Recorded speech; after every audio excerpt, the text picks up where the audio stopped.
नमस्कार विद्यार्थी मित्रों, केम छो? मजा ने? चालो आज આપણે સપુષ્પીમાં છેલ્લા વિભાગનો અભ્યાસ કરીશું। સપુષ્પી વનસ્પતિને આપણે બે વિભાગમાં વહેંચી નાખ્યા, એક અનાવૃત બીજધારી અને બીજું આવૃત બીજધારી। ચલો આજે શરૂઆત કરીએ આપણે આવૃત બીજધારીથી। નવી શરૂઆત આવૃત બીજધારી। તો સૌથી પહેલો પ્રશ્ન, આવૃત બીજધારી કોને કહેવાય? કોને કહેવાશે? आवृत बीजधारी। आवृत એટલે ઢંકાયેલ। શું ઢંકાયેલ છે?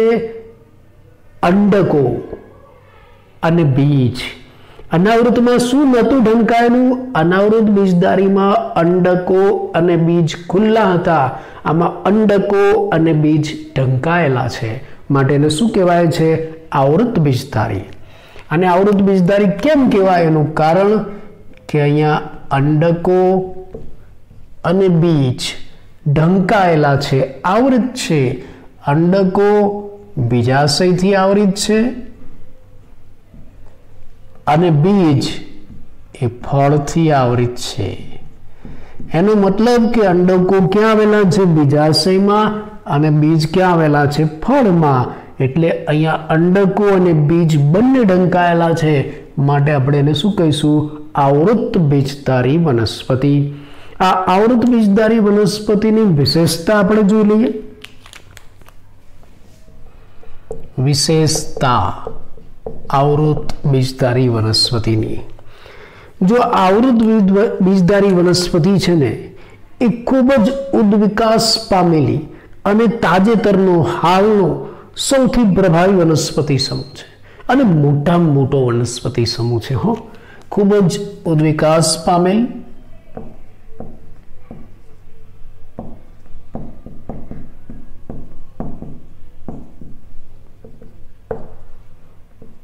ताजेतरनो એટલે હાલનો, પ્રભાવી અને ખૂબ જ મોટામાં મોટો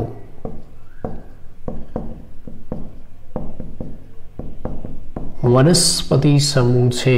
આની ખાસિયત, આના ઉપરથી તમને પ્રશ્ન પણ પૂછાય કે ભાઈ અત્યારે હાલ ખૂબ જ ઉદ્વિકાસ, વધારે ઉદ્વિકાસ પામેલ વનસ્પતિ સમૂહ કયો? આવૃત બીજધારી। અત્યારે હાલ મોટામાં મોટો પ્રભાવી વનસ્પતિ સમૂહ કયો? આવૃત બીજધારી। આવા પ્રશ્ન તમને પૂછાય।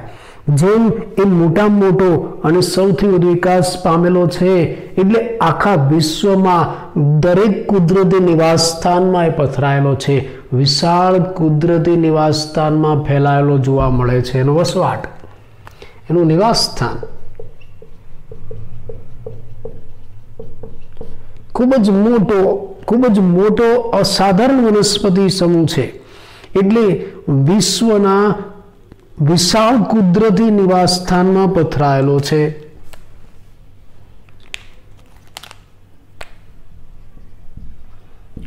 વિશ્વના વિશાળ કુદરતી નિવાસ સ્થાનમાં પથરાયેલો છે।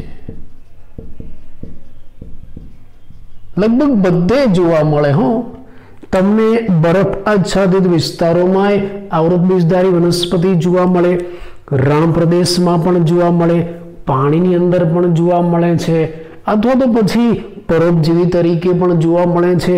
આખા વિશ્વની અંદર જ્યાં પણ કુદરતી નિવાસ સ્થાન હોય ત્યાં તમને આવૃત બીજધારી વનસ્પતિ જોવા મળે।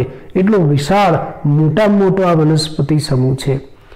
જેમ એના વસવાટમાં વિવિધતા છે, એવી જ રીતે આપણે એના સ્વરૂપની પણ વાત કરી લઈએ।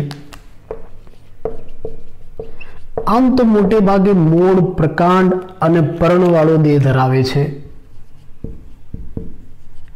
વનસ્પતિ દેહ શાનો બનેલો છે?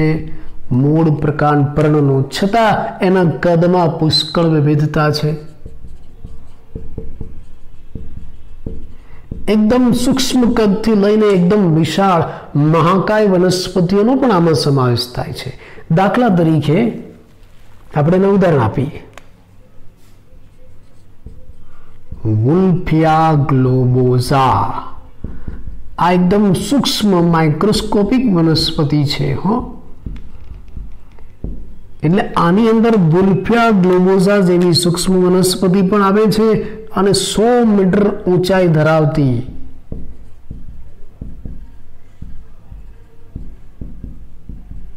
100 મીટર ઊંચાઈ ધરાવતી નીલગિરી જેવી વનસ્પતિઓનો પણ સમાવેશ થાય છે. નીલગિરી, યુકેલિપ્ટસ, એટલે એકદમ વિવિધતા છે એના કદમાં. એકદમ સૂક્ષ્મથી લઈને મહાકાય વનસ્પતિઓ આમાં આવે છે. એ ઉપરાંત આની અંદર મોટામાં મોટું પુષ્પ પણ આવે છે. મોટામાં મોટું પુષ્પ, એનો સમાવેશ પણ આવૃત બીજધારીમાં થાય છે. જાણો છો કયું મોટામાં મોટું પુષ્પ? રેફલેસિયા આર્નોલ્ડી.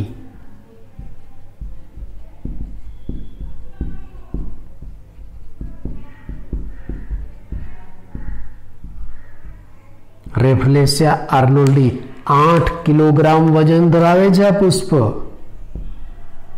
જાણીને નવાઈ લાગે તમને. ખાલી 8 કિલોગ્રામ વજન ધરાવે છે એવું નહીં, 100 મીટર જેટલો વ્યાસ ધરાવે છે. આપણે અંદર બેસી જઈએ શાંતિથી ચોપડા લઈને. Sorry, 1 metre. 1 મીટર જેટલો વ્યાસ ધરાવે છે. 1 મીટર જેટલો વ્યાસ છે એની અંદર. 8 કિલોગ્રામ વજન છે આ રેફલેસિયા આર્નોલ્ડી પુષ્પ. મોટામાં મોટું છે. મોટામાં મોટું પુષ્પ તો છે, પણ મોટામાં મોટો પુષ્પ વિન્યાસ પણ આમાં આવેલો છે.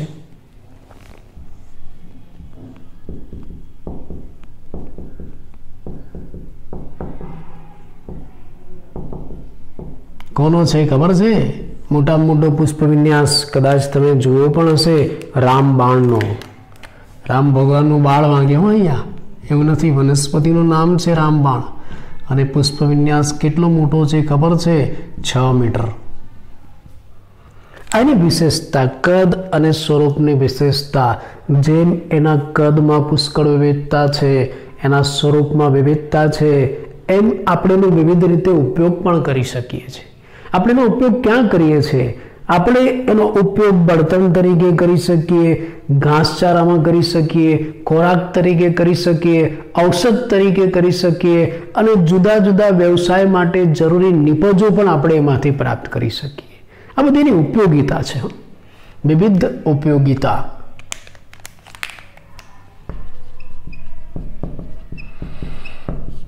ક્યાં વાપરીશું આપણે એને? બળતણમાં, ખોરાકમાં, ઘાસચારામાં, ઔષધમાં અને અન્ય પેદાશો પ્રાપ્ત કરવા માટે વગેરે. પુષ્કળ રીતે આપણે એનો ઉપયોગ કરીએ છીએ. આ વિવિધતા ધરાવતી આવૃત બીજધારી વનસ્પતિનો આપણે પરિચય આપ્યો, સામાન્ય પરિચય. પેલું, આવૃત બીજધારી કેમ કહેવાય છે? કેમ કે આની અંદર અંડકો અને બીજ આવૃત છે, ઢંકાયેલા છે, ખુલ્લા નથી. માટે આપણે એને શું કહીશું? આવૃત બીજધારી. અંડકો શામાં છે? બીજાશયમાં. બીજ ક્યાં છે? ફળમાં. એક વિશેષતા, આખી પૃથ્વીમાં જો સૌથી વધારે ઉદ્વિકાસ પામેલો કોઈ વનસ્પતિ સમૂહ હોય ને તો આ આવૃત બીજધારી છે. અને તાજેતરમાં પ્રભાવી સમૂહ એટલે આવૃત બીજધારી ખૂબ જ મોટામાં મોટો વનસ્પતિ સમૂહ છે. એટલે આખા વિશ્વમાં બધે જ ફેલાયેલો છે. દરેક કુદરતી નિવાસ સ્થાનમાં તમે એને જોઈ શકો છો. મૂળ, પ્રકાંડ અને પર્ણ જેવું સ્વરૂપ ધરાવે છે. એના કદમાં પણ પુષ્કળ વિવિધતા છે. વુલ્ફિયા ગ્લોબોઝા જેવી સૂક્ષ્મ વનસ્પતિથી માંડીને 100 મીટર જેટલી ઊંચાઈ ધરાવતી નીલગિરીનો પણ આમાં સમાવેશ થાય છે. એમ તો મોટું પુષ્પ પણ આમાં છે. રેફલેસિયા આર્નોલ્ડી 8 કિલોગ્રામ વજન છે, 1 મીટર જેટલો એનો વ્યાસ છે. ખાલી પુષ્પ નહીં, મોટો પુષ્પ વિન્યાસ પણ આમાં છે, ઊંચામાં ઊંચો.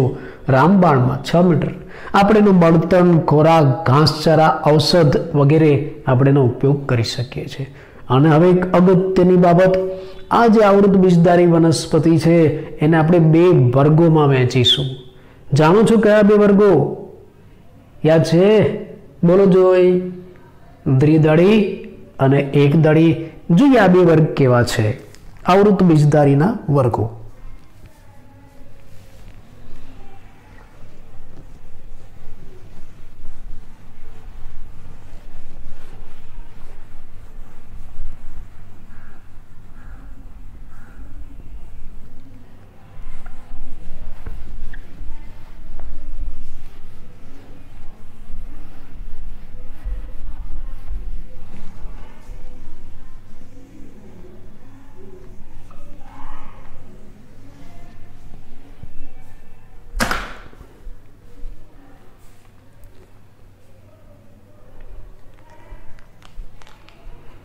આવૃત બીજધારી વનસ્પતિના વર્ગો.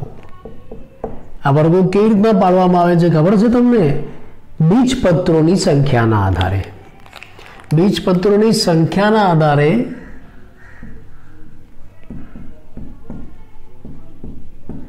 આવૃત બીજધારી વનસ્પતિ છે એને આપણે બે વર્ગોમાં વહેંચીશું. કયા બે વર્ગ છે? દ્વિદળી અને એકદળી.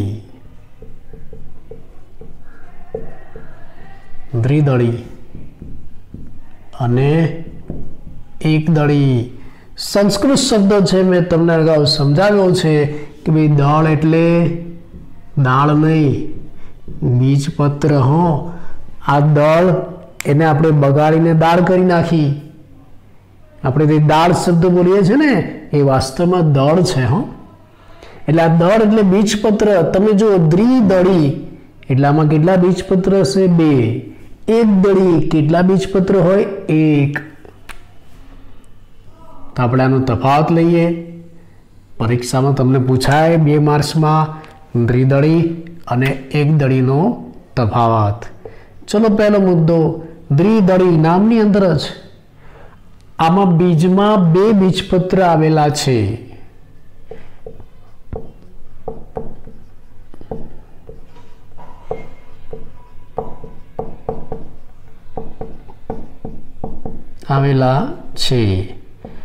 આમાં બીજમાં એક જ બીજપત્ર આવેલ છે.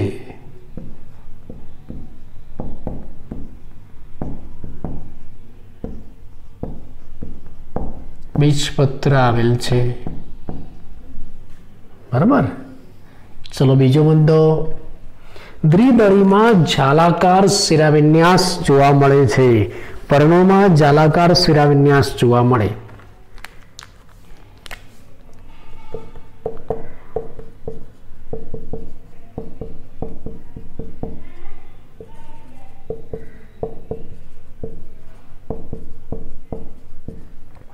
પર્ણોમાં જાલાકાર શિરાવિન્યાસ જુઓ. તમે કોઈ જાલાકાર શિરાવિન્યાસ જાણો છો તમે બધા?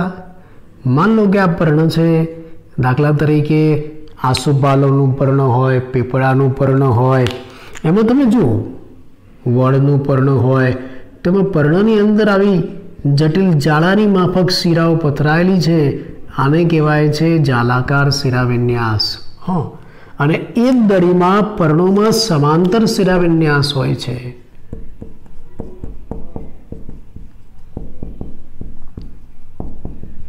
સમાંતર શિરાવિન્યાસ છે. સમાંતર શિરાવિન્યાસ તો એની અંદર જે પર્ણો છે ને એમાં શિરાઓ જાળીની માફક પથરાયેલી નથી, પણ શિરાઓ એકબીજાને સમાંતર છે. માન લો કે આ મુખ્ય શિરા અને બીજી એને સમાંતર જ હોય બધી. આ રીતે આને સમાંતર શિરાવિન્યાસ કહેવાય. આવું સમાંતર શિરાવિન્યાસ જોયું તમે? આવું સમાંતર શિરાવિન્યાસ મકાઈમાં હોય, પછી કેળના પાન, સત્યનારાયણ ભગવાનની કથા કરો ને ત્યારે કેળના પાન હોય, એમાં પણ આવું સમાંતર શિરાવિન્યાસ છે. આ બધી એકદળી વનસ્પતિ છે. ત્રીજો મુદ્દો લઈએ આપણે. પુષ્પના ઘટકો. કે ભાઈ આ દ્વિદળી વનસ્પતિ છે ને એમાં પુષ્પ મોટે ભાગે ચતુઅવયવી કે પંચાવયવી હોય છે. પુષ્પ ચતુઅવયવી અથવા તો પંચાવયવી. જ્યારે આ એક દળીમાં પુષ્પ મોટે ભાગે ત્રિઅવયવી હોય છે. એટલે શું?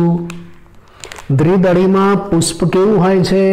દ્વિદળીમાં પુષ્પ ચતુઅવયવી અથવા તો પંચાવયવી છે. એટલે શું? આ પુષ્પ ચક્રના ઘટકોની સંખ્યા છે. પુષ્પમાં તમે જાણો છો વજ્રચક્ર, દલચક્ર, પુંકેસર અને સ્ત્રીકેસર ચક્ર હોય. આ ચતુઅવયવીનો મતલબ કે એ પુષ્પની અંદર આ ચક્રના ઘટકોની સંખ્યા 4 છે.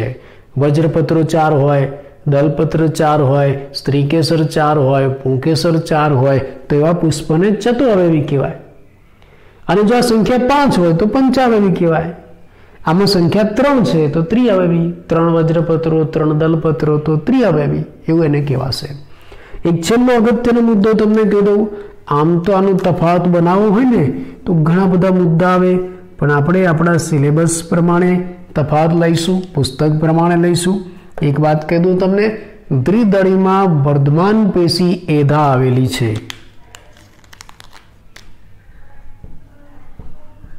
વર્ધમાન પેશી એધા આવેલી છે, જ્યારે એક દળીમાં એધાનો અભાવ, એઠા નહીં એધા. અને એધા શું છે આમ તો તમે કદાચ જાણતા હશો, પણ ન જાણતા હોય તો આપણે આગળ એક ચેપ્ટરમાં ભણવાનું છે. તો અહીંયા જે આવૃત બીજધારી વનસ્પતિ છે એને આપણે આવા 2 વર્ગોમાં વહેંચી શકીએ છીએ, અને એ પણ કોના આધારે? બીજપત્રોની સંખ્યાના આધારે. તમને તફાવત સ્વરૂપે પૂછાય, દ્વિદળી અને એક દળીનો તફાવત આપો 2 માર્ક્સની અંદર. તો પહેલો મુદ્દો શાનો છે? બીજપત્રનો. બીજો શિરાવિન્યાસનો. ત્રીજો પુષ્પચક્રના ઘટકોનો, અને છેલ્લો એધાનો. ફરી એકવાર, દ્વિદળી 2 બીજપત્ર, એક દળી એક જ બીજપત્ર. આમાં જાલાકાર શિરાવિન્યાસ, આમાં સમાંતર, આમાં પુષ્પચતુ અથવા તો પંચાયવી, આમાં ત્રિઅવયવી. આમાં વર્ધમાન પેશી એધા છે, આમાં એધા નથી. તો આપણે આ આવૃત બીજધારી વનસ્પતિનો સામાન્ય પરિચય આપ્યો. અને હવે સૌથી અગત્યની બાબત જે આપણે બધી જ વનસ્પતિમાં ભણીએ છીએ, શું? એકાંતર જનન. કે ભાઈ આવૃત બીજધારી વનસ્પતિમાં એકાંતર જનન કેવી રીતે થાય, બીજાણુજનક અવસ્થા અને જન્યુજનક અવસ્થા કેવી રીતે સર્જાય આપણે જોવાનું છે. ચલો આમાં મુખ્ય અવસ્થા કઈ? આ જે આવૃત બીજધારી વનસ્પતિ છે ને એમાં મુખ્ય અવસ્થા બીજાણુજનક અવસ્થા, અને ગૌણ અવસ્થા કઈ? જન્યુજનક અવસ્થા. ચલો એની શરૂઆત કેવી રીતના થાય, લિંગી પ્રજનનની આમાં શરૂઆત કેવી રીતે થાય આપણે જોઈએ.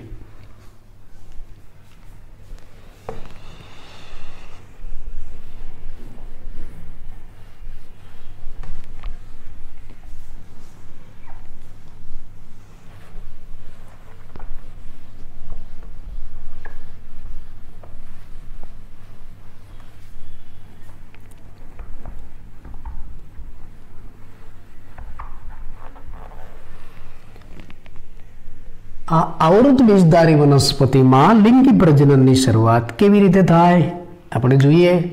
ચલો, આવૃત બીજધારી વનસ્પતિમાં લિંગી પ્રજનન કેવી રીતે થાય? તમે જાણો છો આ આવૃત બીજધારી વનસ્પતિ સપુષ્પી વનસ્પતિ છે, એટલે એમાં લિંગી પ્રજનન અંગ કયું છે જાણો છો? પુષ્પ. પુષ્પ એ લિંગી પ્રજનન અંગ છે. અને પુષ્પને કદાચ તમે ઓળખો છો ને? ઓળખો છો કે નહીં? અને ના ઓળખતા હોય તો એ પણ હું તમને આગળ એક ચેપ્ટરમાં બતાવીશ. અહીંયા મેં એક વનસ્પતિ બતાવી છે આવૃત બીજધારીની. આવૃત બીજધારી વનસ્પતિ છે, એક છોડ છે જેમાં આ પુષ્પ આવેલું છે. આ પુષ્પ લિંગી પ્રજનન અંગ છે, કોઈ પણ લઈ શકાય. તમને તમારી પુસ્તકમાં સૂર્યમુખી દોરીને બતાવ્યું છે, મેં અલગ લીધું છે, કોઈ પણ લઈ શકાય.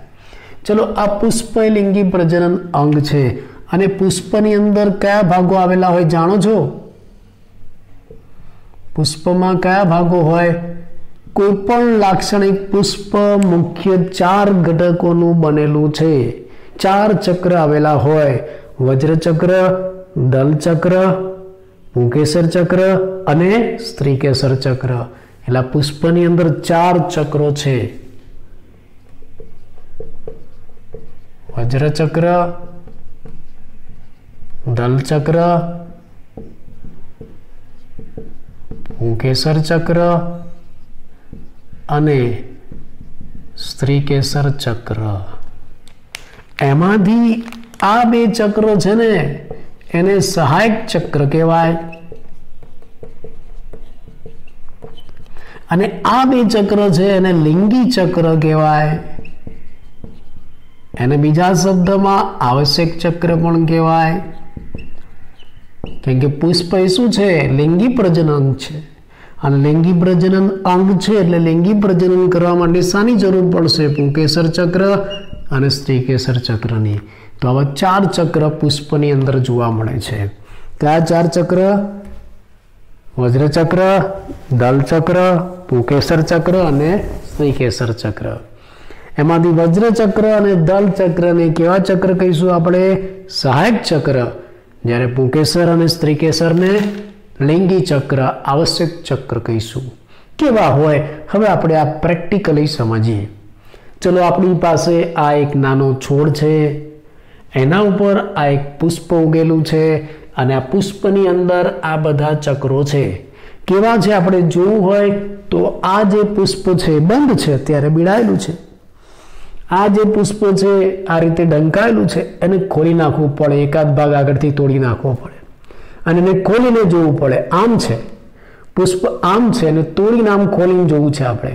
તો આ પુષ્પને મેં તોડી નાખ્યું, આગળથી આમ ખોલી નાખ્યું તો મને અંદરના ભાગ દેખાશે. જો આકૃતિ બાજુમાં આ પુષ્પ આખું આમ છે, નળાકાર આખું છે, બંધ. હવે મારે એને અંદર શું છે જોવું છે, કેમ કે બંધમાં તો નહીં દેખાય. તો હું શું કરીશ, આગળના જે દલપત્રો જે હોય ને એને આમ તોડી નાખીશ, સાઈડમાં લઈ લઈશ તો મને અંદરનું બધું દેખાશે. મેં એવી આ પુષ્પની આકૃતિ દોરી છે. જો એટલે આ પુષ્પને ખોલીને મેં અહીંયા બતાવ્યું એટલે તમને બધા ભાગો દેખાય. ચલો, કયા ભાગ દેખાય છે આપણે જોઈએ. તો એક આ નીચે છે એ વજ્રચક્ર, પછી આ રંગીન છે એ દલચક્ર, એની અંદર આ જે બધા છે એ પુંકેસર ચક્ર છે, પુંકેસરો છે અને વચ્ચોવચ્ચ આ જે છે એ સ્ત્રીકેસર છે. હે ને, પ્રેક્ટિકલી પણ તમે આવું જોઈ શકો. કોઈ પુષ્પ લઈને એને સાઈડમાંથી આમ ખેંચીને તોડ નાખવાનું, આમ એટલો ભાગ ખુલ્લો કરી નાખવાનો, વચ્ચેનો ભાગ હોય ને આને આમ ખેંચીને ખોલી નાખવાનો. ખોલી નાખશો એટલે અંદર તમને આ 4 ચક્ર દેખાશે. નીચે શું છે? વજ્રચક્ર, પછી આ રંગીન આજુબાજુ દલચક્ર અને દલચક્રની અંદર પાછું પુંકેસર ચક્રો અને સ્ત્રીકેસર ચક્ર. આપણે તો કોની જરૂર છે? પુંકેસર અને સ્ત્રીકેસર ચક્રની. તો ચલો, આ પુંકેસર અને સ્ત્રીકેસર કેવા હોય આપણે એને બહાર કાઢીને જોઈએ. તમે પ્રેક્ટિકલી આ પુષ્પમાં કરી શકો છો અને હું તમને શીખવાડીશ. આપણે જ્યારે વનસ્પતિનો અભ્યાસ કરીશું ને ત્યારે પ્રેક્ટિકલી હું તમને પુષ્પ લાવીને આ બધું શીખવાડીશ. ચલો, આપણે આ જે પુંકેસરો છે, આ 1 2 3 4 પુંકેસરો છે, એમાંથી એકાદ પુંકેસર બહાર કાઢીને જોઈએ. આ પુંકેસર, ચલો, આ પુંકેસર શાનું બનેલું છે? આ પુંકેસર છે. હો,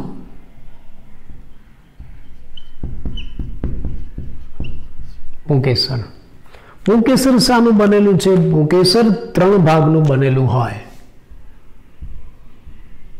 આ પરાગાશય, આ જે દંડ જેવો છે એ તંતુ અને એને જોડતી વચ્ચે જે રચના છે એને યોજી કહેવાય, જોડે છે.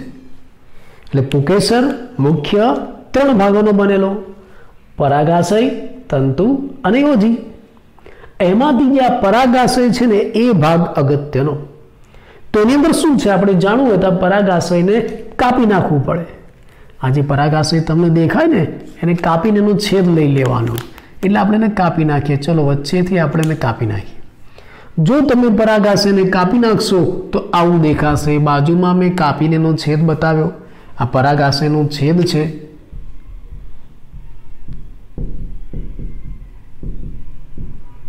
અંદર શું છે આપણે જાણવું છે તો આ પરાગાશયને કાપીને માઇક્રોસ્કોપમાં મૂકીને અંદરની રચના જોવી પડે. આ પરાગાશયને કાપી નાખ્યું. તમે પરાગાશયને કાપીને જોશો ને તો એની અંદર આપણે 4 ખૂણે 1 2 3 ને 4 ખૂણે 4 લઘુ બીજાણુદાની આવેલી હશે. આ 4 લઘુ બીજાણુદાની છે.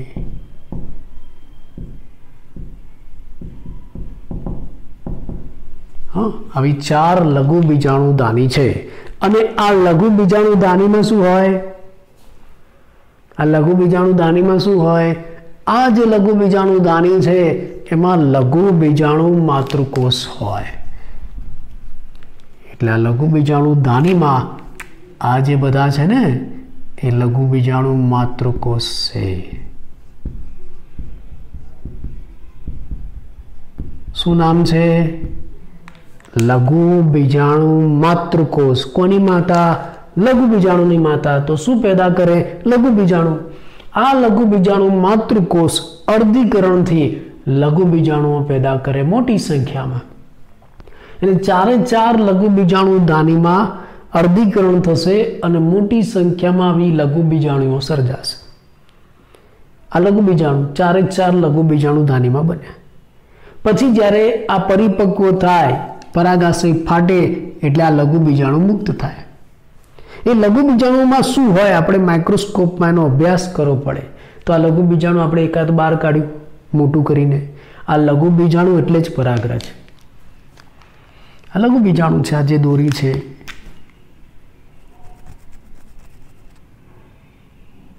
આ લઘુ બીજાણુ છે.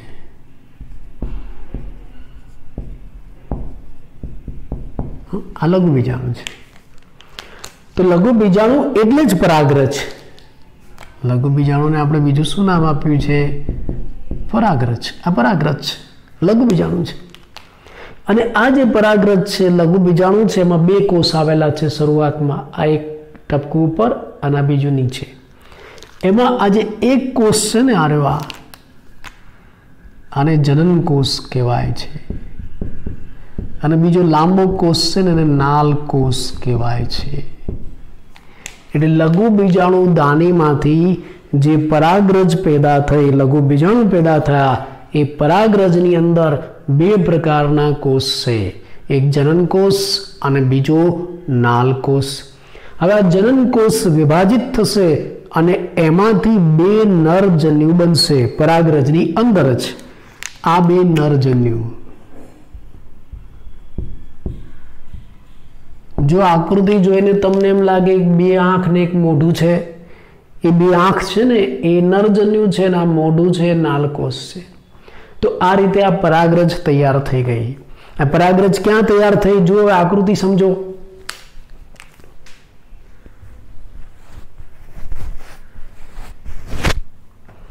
આ પરાગરજ ક્યાં તૈયાર થઈ? જો આ પરાગરજ ક્યાં છે? લઘુ બીજાણુ ધાનીમાં. લઘુ બીજાણુ ધાની ક્યાં છે? આ પરાગાશયમાં. પરાગાશય ક્યાં છે? પુંકેસરમાં. પુંકેસર ક્યાં છે? પુષ્પમાં. એટલે આ જે બધું થાય છે ને આ પુષ્પમાં અહીંયા થાય છે. યાદ રાખજો. આ તો તમને સમજાય ને એટલે હું બહાર કાઢીને બતાવું છું. બાકી બધું ક્યાં થાય છે? આની અંદર બોલતા નહીં. એટલે આ પરાગરજ ક્યાં બની? આ પુંકેસરમાં. એના પરાગાશયમાંથી આવી પરાગરજ બને. અહીંયા બને, અહીંયા છૂટી પડે. આજે આપણે અહીંયા બતાવ્યું ને ખરેખર અહીંયા છૂટી પડે. સમજાયું? એટલે આ પરાગરજ ક્યાં છે? તો કે લઘુ બીજાણુ ધાનીમાં. લઘુ બીજાણુ ધાની ક્યાં છે? તો કે પરાગાશયમાં. પરાગાશય ક્યાં છે? પુંકેસરમાં. પુંકેસર ક્યાં છે? પુષ્પમાં. એટલે આ બધી પ્રક્રિયા ક્યાં થાય છે?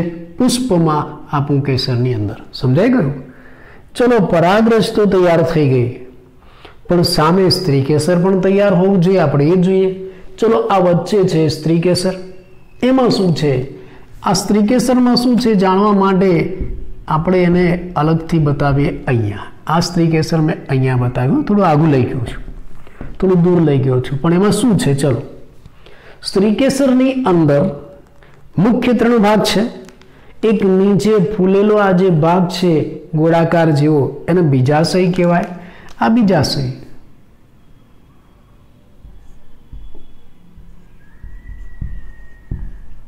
બીજાશય. પછી એની ઉપર આ જે દંડ જેવો ભાગ છે પરાગવાહિની, અને એની ઉપર આ જે ભાગ છે ટોચના ભાગે એને પરાગાસન કહેવાય. એટલે સ્ત્રીકેસરમાં મુખ્ય ત્રણ ભાગ: બીજાશય, પરાગવાહિની અને પરાગ આસન. સૌથી નીચેનો ફૂલેલો તલસ્થ કોથળી જેવો ભાગ એને આપણે બીજાશય કહીશું. અને બીજાશયમાં શું હોય? એ બીજાશયની અંદર અંડક હોય. આ અંડક છે. બીજાશયમાં અંડક હોય. હા, કેટલાક બીજાશય છે ને એમાં આવું એક જ અંડક હોય. મેં આકૃતિમાં દોરીશ જો. પણ કેટલાક બીજાશય છે ને એમાં વધારે અંડક હોય. આ 1 2 3 4 5, આ 5 અંડક છે. એટલે અલગ અલગ પુષ્પમાં બીજાશયની અંદર અંડકની સંખ્યામાં ફેરફાર. કેટલાકમાં એક હોય છે, કેટલાકમાં વધારે હોય છે. આપણે એક વાળું ઉદાહરણ લઈએ. ચલો, આ હું કાઢી નાખું છું.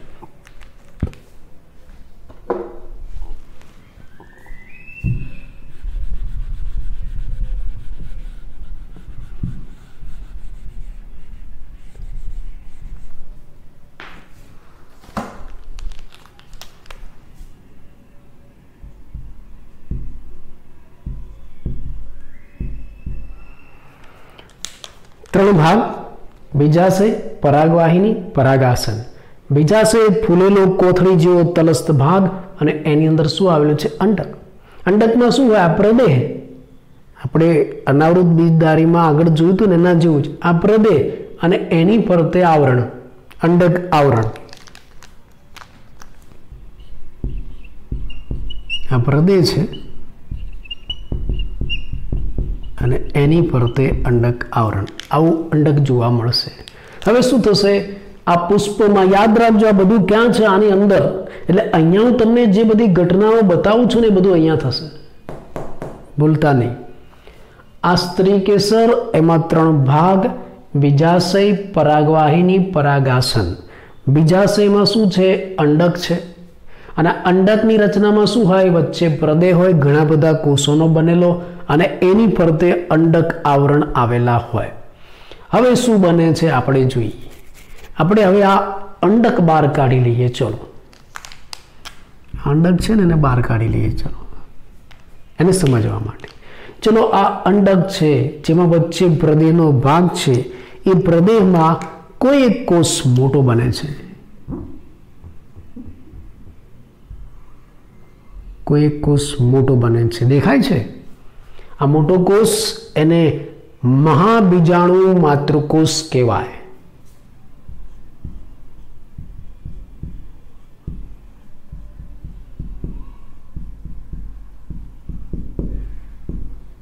શું કહેવાશે એને? મહાબીજાણુ માતૃકોષ. એટલે પ્રદેહની અંદર એક કોષ મોટો બને છે જેને મહાબીજાણુ માતૃકોષ કહેવાય છે. અને હવે આ મહાબીજાણુ માતૃકોષમાં અર્ધીકરણ થાય. અને અર્ધીકરણ થાય એટલે શું બને? 4 મહાબીજાણુઓ બને. આમાં 4 મહાબીજાણુ બનશે. 1, 2, 3 ને 4. 4 મહાબીજાણુ બનશે.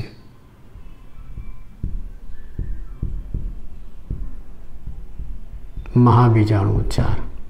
હવે આ જે 4 મહાબીજાણુ બન્યા ને એમાંથી 3 નાશ પામશે, એક જ બાકી રહે. 3 નાશ પામે. ચલો આપણે નાશ પામતા બતાવીએ. 3 નાશ પામે, એક જ સક્રિય રહે.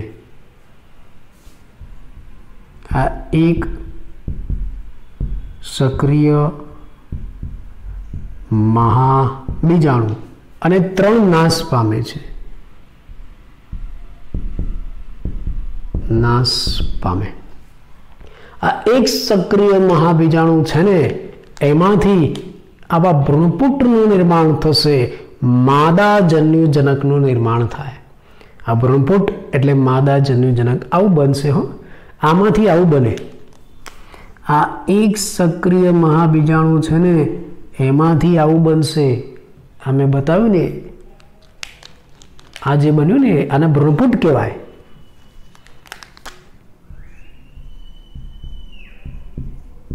ભ્રૂણપુટ, માદાજન્યુજનક એવું પણ કહેવાય.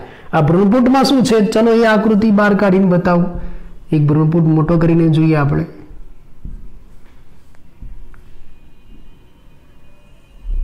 કે ભ્રૂણપુટમાં શું છે? ભ્રૂણપુટની અંદર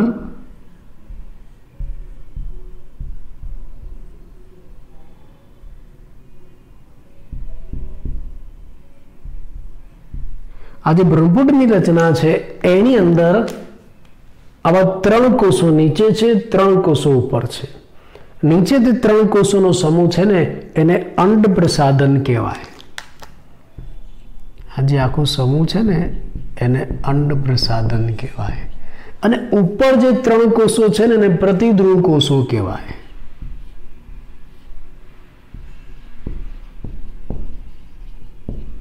આ બધું નામ નિર્દેશનમાં પણ તમને પૂછાય, આકૃતિ અગત્યની. અને વચ્ચે શું છે? વચ્ચે 2 કોષ કેન્દ્રો જોડાયેલા છે. 2 કોષ કેન્દ્રો જોડાયેલા છે. કોષો નથી, 2 ધ્રુવીય કોષ કેન્દ્રો જોડાયેલા છે વચ્ચે. આ 2 ધ્રુવીય કોષ કેન્દ્ર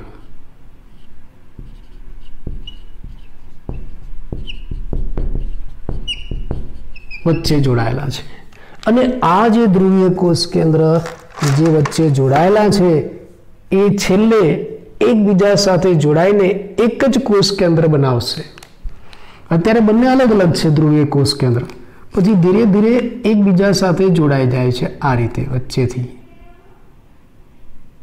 અને એક જ કોષ કેન્દ્ર બનાવશે જે દ્વિકીય 2n પ્રકારનું હોય. ભ્રૂણપુટના બાકી બધા જે કોષો છે ને એ એકકીય છે. ઉપરના 3, નીચેના 3 આ બધા એકકીય છે. એકકીયનો મતલબ n પ્રકારના. આ જે નીચે અંડ પ્રસાધન બન્યું ને ત્યાં ખાસિયત, નીચે જે અંડ પ્રસાધન બન્યું એ શેનું છે? એમાં વચ્ચે જે છે અંડકોષ છે, વચ્ચે અંડકોષ, અને આજુબાજુ જે કોષો છે 2 એ સહાયક કોષ છે. બરાબર? એટલે આ જે એક સક્રિય મહાબીજાણુ છે અંડકની અંદર, એ એક સક્રિય મહાબીજાણુમાંથી આવું ભ્રૂણપુટ બને. આવું ભ્રૂણપુટ બનશે. આ બધું ક્યાં બને છે? આની અંદર. બીજાશયની અંદર આપણે બતાવી દીધું. અને આ ક્યાં છે? વનસ્પતિમાં. એટલે આવું ભ્રૂણપુટ બનશે. ને ભ્રૂણપુટમાં શું છે? તમને આના ઉપરથી પ્રશ્ન પૂછાતા હોય છે, આકૃતિ પણ પૂછાય. યાદ રાખજો, ભ્રૂણપુટની આકૃતિ નામ નિર્દેશન સાથે તમને પરીક્ષામાં પૂછાઈ શકે છે. જો તમે આકૃતિ જુઓ ભ્રૂણપુટની કે ભાઈ એમાં શું છે, તો આપણે આ ભ્રૂણપુટ બહાર કાઢીને બતાવ્યું. ફરી એકવાર એ ભ્રૂણપુટની અંદર શું છે? ભ્રૂણપુટની અંદર નીચે જે 3 કોષોનો સમૂહ એને અંડ પ્રસાધન કહેવાય. ઉપર 3 કોષોનો સમૂહ એને પ્રતિધ્રુવ કોષો કહેવાય. વચ્ચે 2 કોષ કેન્દ્ર હતા. કયા? ધ્રુવીય કોષ કેન્દ્ર. એ જોડાઈ ગયા. વચ્ચે 2 ધ્રુવીય કોષ કેન્દ્ર જોડાઈ ગયા એટલે શું બન્યું ખબર છે? દ્વિતીયક કોષ કેન્દ્ર. આ દ્વિતીયક કોષ કેન્દ્ર બની ગયું હોય.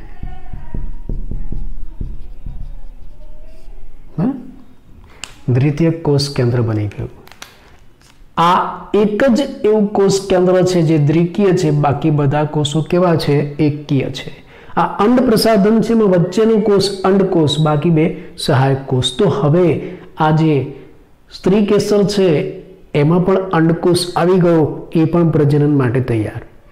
પેલી બાજુ પરાગરજ પણ તૈયાર છે, આ બાજુ અંડકોષ પણ તૈયાર છે. તો હવે શું થશે? પરાગનયન. હવે પરાગનયન થાય. કેવી રીતે થાય આપણે જોઈએ.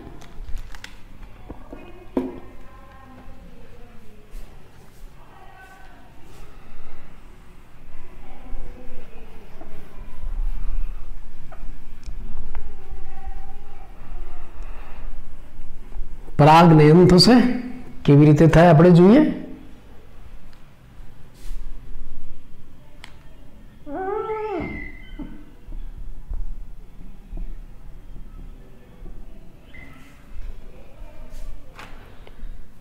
જો હવે જ્યારે આ પરાગાશય છે એનું સ્ફોટન થાય, એમાંથી આવી પરાગરજ મુક્ત થાય, એ પરાગરજ જુદા જુદા વાહકો દ્વારા વહન પામીને સ્ત્રી કેસરના પરાગાસન ઉપર સ્થાપિત થાય, એ ઘટનાને પરાગનયન કહેવાય.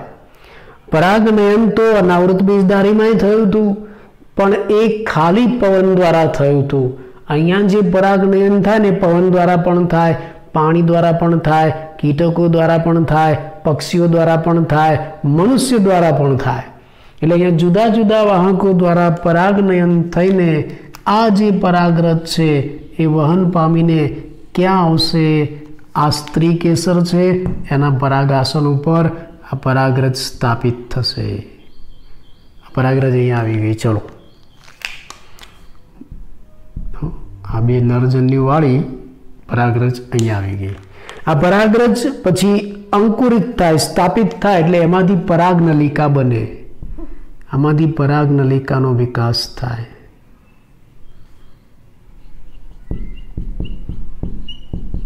પરાગનલિકા.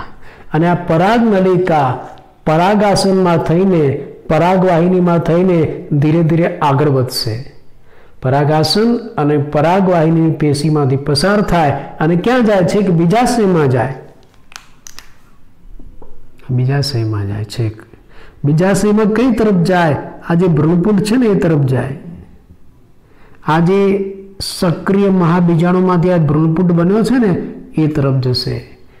આ પરાગનલિકા જેમ જેમ આગળ જાય ને એમાં પરાગરજમાં રહેલા ઘટકો પણ અંદર જાય.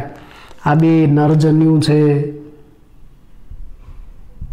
અથવા તો આ જે નાલકોષ છે એ બધું પણ આગળ જશે, અહીંથી સીધું અંદર જતું રહે, ખ્યાલ ઠલવાઈ જાય અંદર. પછી શું થશે, આ પરાગ નલિકા છે ને એ ભ્રૂણપુટમાં પ્રવેશે, એની અંદર પ્રવેશે.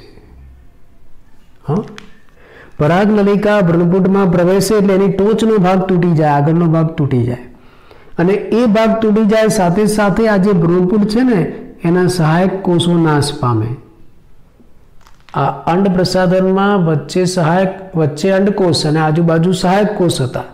આજુબાજુના સહાયક કોષ નાશ પામે, ઉપરના પ્રતિધ્રુવ કોષો પણ નાશ પામે. ચલો આ પણ દૂર થઈ જાય. અને હવે આ પરાગ નલિકા ભ્રૂણપુટમાં પ્રવેશી. પરાગ નલિકા ભ્રૂણપુટમાં પ્રવેશી એટલે એમાં રહેલા નરજન્યુ પણ ભ્રૂણપુટમાં મુક્ત થાય. એક અહીંયા અંડકોષ સાથે જોડાય અને બીજો દ્વિતીય કોષ કેન્દ્ર સાથે જોડાય. આ દ્વિતીય કોષ કેન્દ્ર છે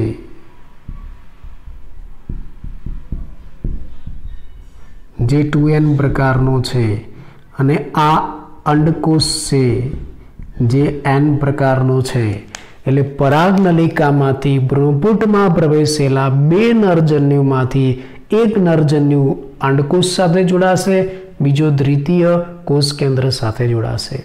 અંડકોષ સાથે આ નરજન્યુ જોડાય, ફલન થાય એટલે ત્યાં ફલિતાંડ બને. એટલે અહીંયા ફલિતાંડ બનશે. શામાંથી બન્યું? આ અંડકોષમાંથી. અને આ દ્વિતીય કોષ કેન્દ્ર 2n પ્રકારનો હતો, એની સાથે પણ નરજન્યુ જોડાય એટલે અહીંયા 3n પ્રકારનો. 2n તો હતા જ, અને એક નરજન્યુનો n આવે એટલે 3n પ્રકારનું. આની અંદર શું બનશે? પ્રાથમિક ભ્રૂણપોષ કોષ કેન્દ્ર.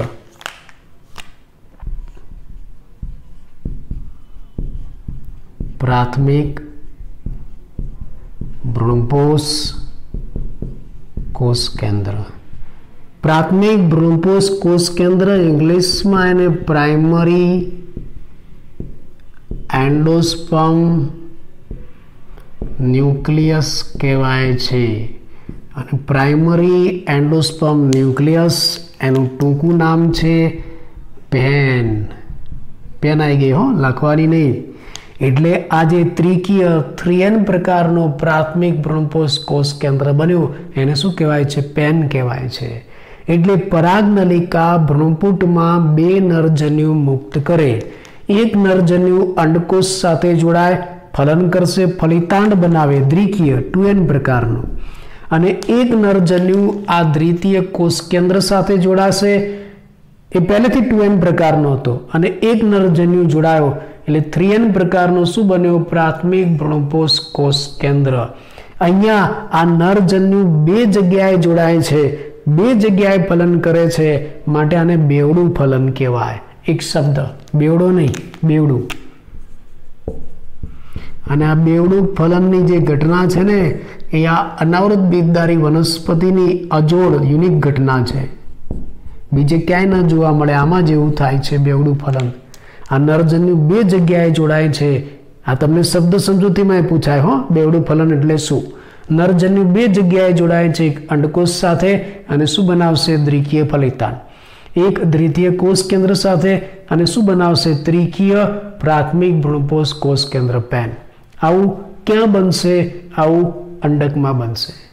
ફલન થઈ ગયું, અંડકમાં ફલિતાંડ અને પ્રાથમિક ભ્રૂણપોષ કોષ બની ગયો. હવે આ ફલિતાંડ છે ને એમાંથી ભ્રૂણ બનશે. ફલિતાંડનો આગળ વિકાસ થાય ને એટલે એમાંથી ભ્રૂણ બને.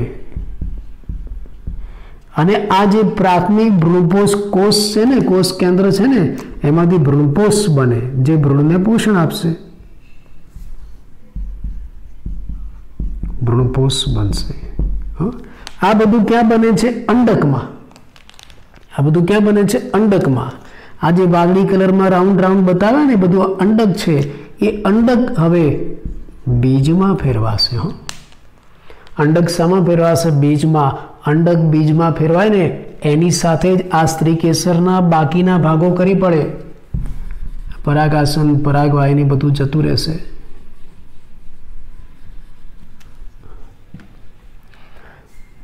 જો આ જે ફલિતાંડ છે શામાં ફેરવાય? ભ્રૂણમાં. આ પ્રાથમિક ભ્રૂણપોષ કોષ કેન્દ્ર છે શું બનાવશે? ભ્રૂણપોષ. આ અંડક શું બનાવશે? બીજ.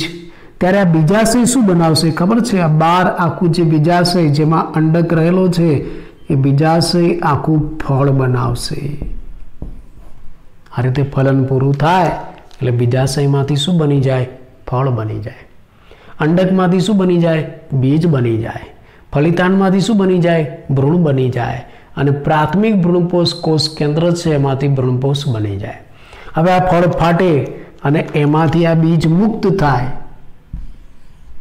જેમાં ભ્રૂણ ને ભ્રૂણપોષ છે એવું બીજ મુક્ત થાય. આ બીજમાં ભ્રૂણ પણ છે અને ભ્રૂણપોષ પણ છે.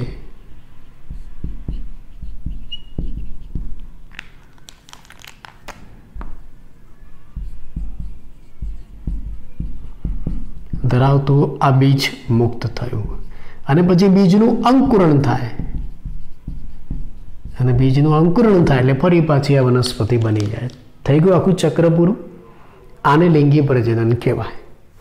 કેવી રીતે? હવે આપણે એકવાર ફરીથી જોઈ લઈએ. અગત્યની ઘટના છે. 12મા ધોરણમાં ફરીથી આવશે. તમને પુસ્તકમાં પણ બતાવેલી છે સૂર્યમુખીની આકૃતિ દ્વારા. એ જ વસ્તુ છે, થોડા ફેરફાર સાથે મેં બતાવી છે. ફરી એકવાર કહી દઉં. ચલો જોઈએ આપણે. આવૃત બીજધારી વનસ્પતિમાં એકાંતર જનન. ધ્યાનથી જોજો, બરાબર સહેલું છે. ચલો આ પુષ્પ. પુષ્પમાં 4 ચક્ર. કયા 4? વજ્રચક્ર, દલચક્ર, પુંકેસર અને સ્ત્રીકેસર ચક્ર. ચલો આ પુંકેસર શાનું બનેલું? પરાગાશય, તંતુ અને યોજીનું. એમાં અગત્યનો ભાગ કયો? પરાગાશય. કાપીને જોયું આપણે. 4 ખૂણે 4 લઘુ બીજાણુધાની છે. લઘુ બીજાણુધાનીમાં લઘુ બીજાણુ માતૃકોષ છે. લઘુ બીજાણુ માતૃકોષમાં અર્ધીકરણ થયું એટલે મોટી સંખ્યામાં શું બની? લઘુ બીજાણુ. લઘુ બીજાણુ એટલે પરાગરજ. પછી જ્યારે પરાગાશય ફાટે એટલે પરાગરજ મુક્ત થાય. પરાગનયન થવાનું હોય ત્યારે.